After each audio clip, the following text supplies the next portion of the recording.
From the Done by Dark desk, this is Wednesday, August 5th.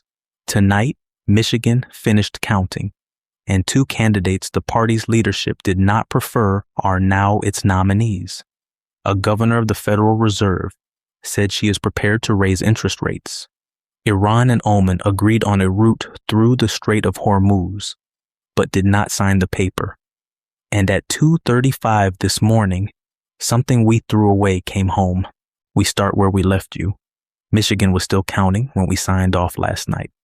Abdul El-Sayed has won the Democratic nomination for Gary Peters' open Senate seat, about 48.5% to Haley Stevens' 47.5%, roughly 15,000 votes out of nearly 1.5 million cast, about 1 point.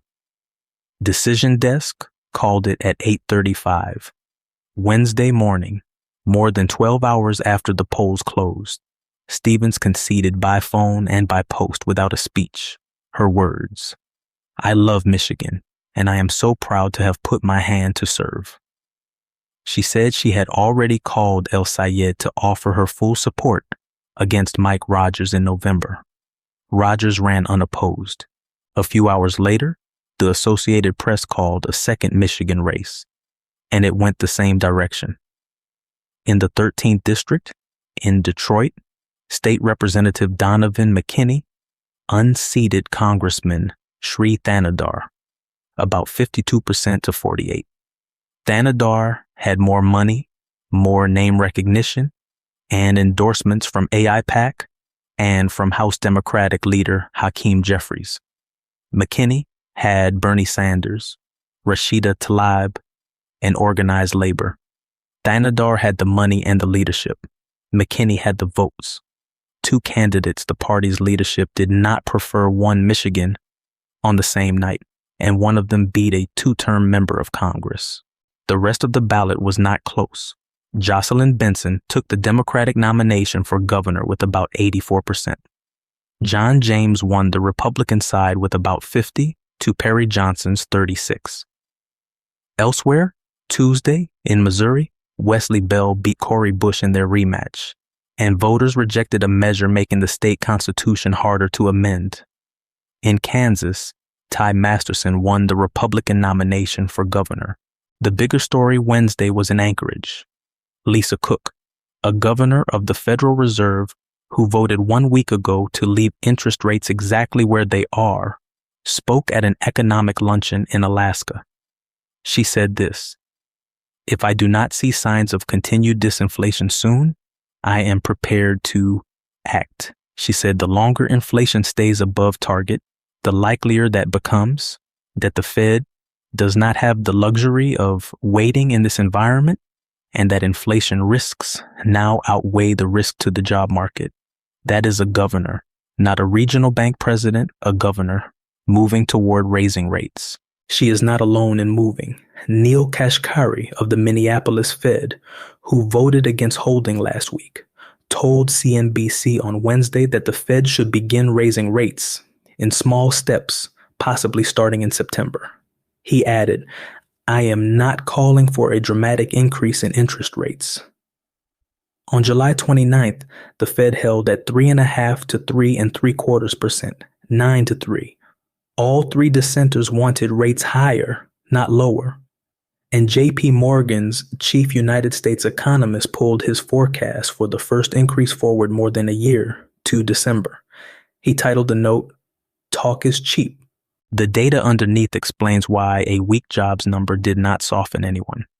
ADP counted 44,000 private sector jobs added in July, well short of what forecasters expected, and revised June down to 95,000. Almost the whole gain was education and health.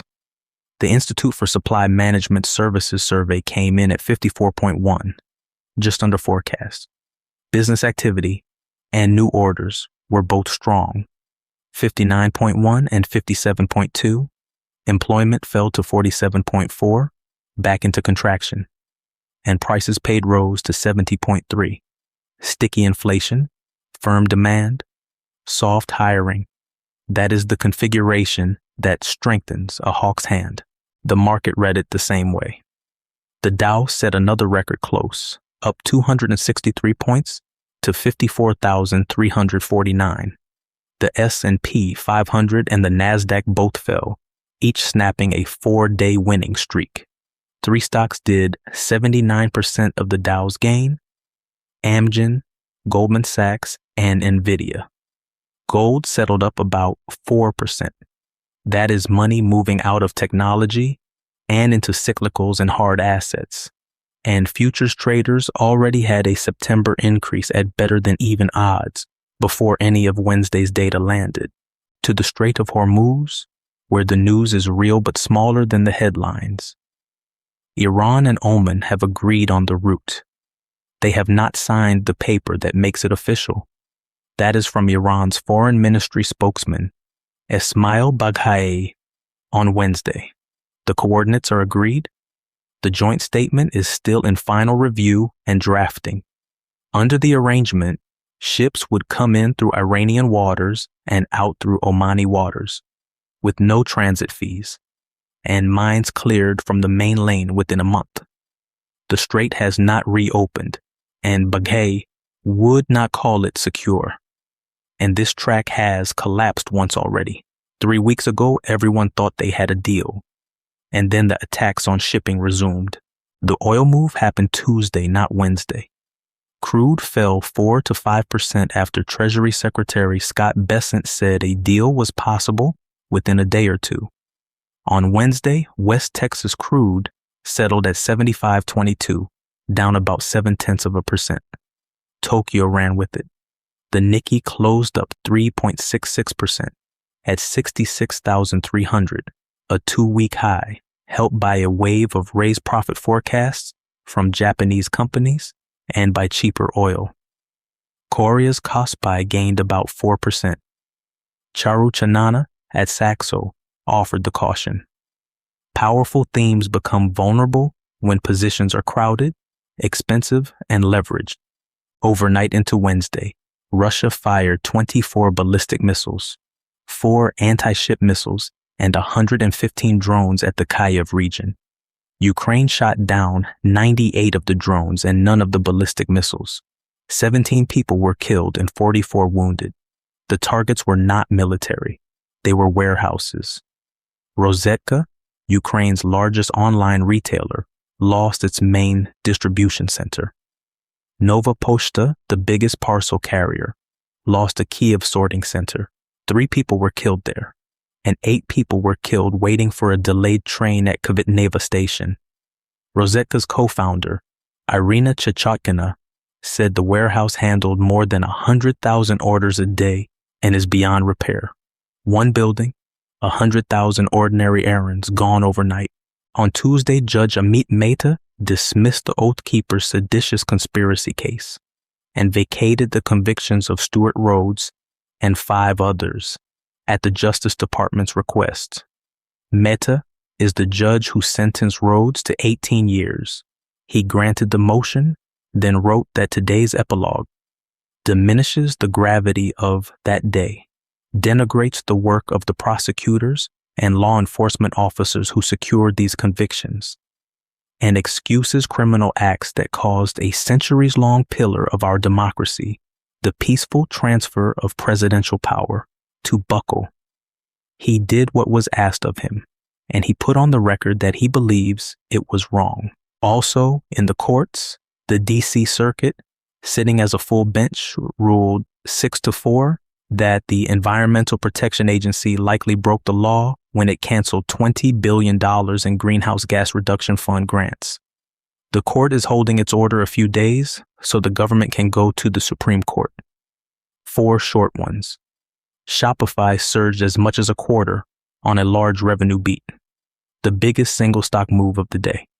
Congressman Chuck Edwards ended his re-election campaign at 3:32 Wednesday morning after the House Ethics Committee recommended he be censured. He is not resigning. The Senate Judiciary Committee advanced Todd Blanche for Attorney General, 12-10. And in Michigan's 8th District, Thomas Smith won the Republican primary despite dropping out in July. Thursday, August 6th. The Supreme Court's emergency docket is live. The administration and 12 states are asking the justices to lift an injunction blocking the March executive order on mail-in voting. A decision could come at any time. Weekly jobless claims at 8:30 Eastern. The Hormuz announcement, if it slipped a day. And in Japan, the Hiroshima Peace Memorial Ceremony, the 81st anniversary, and the closer. At 2:35 this morning, Eastern Time, a piece of rocket we threw away 19 months ago came home to the wrong place, the upper stage of a Falcon 9. It hit the moon near Einstein Crater on the western edge of the side that faces us at 5,400 miles an hour, about 4 tons of metal, carrying the energy of roughly 3 tons of TNT. Nobody saw the flash. It was daylight up there, and it lasted less than a second. What we saw instead was the moon's own soil, vaporized, glowing in sodium, the same yellow as a street lamp, hanging above the surface for 5 to 10 minutes, and picked up by the Very Large Telescope in Chile.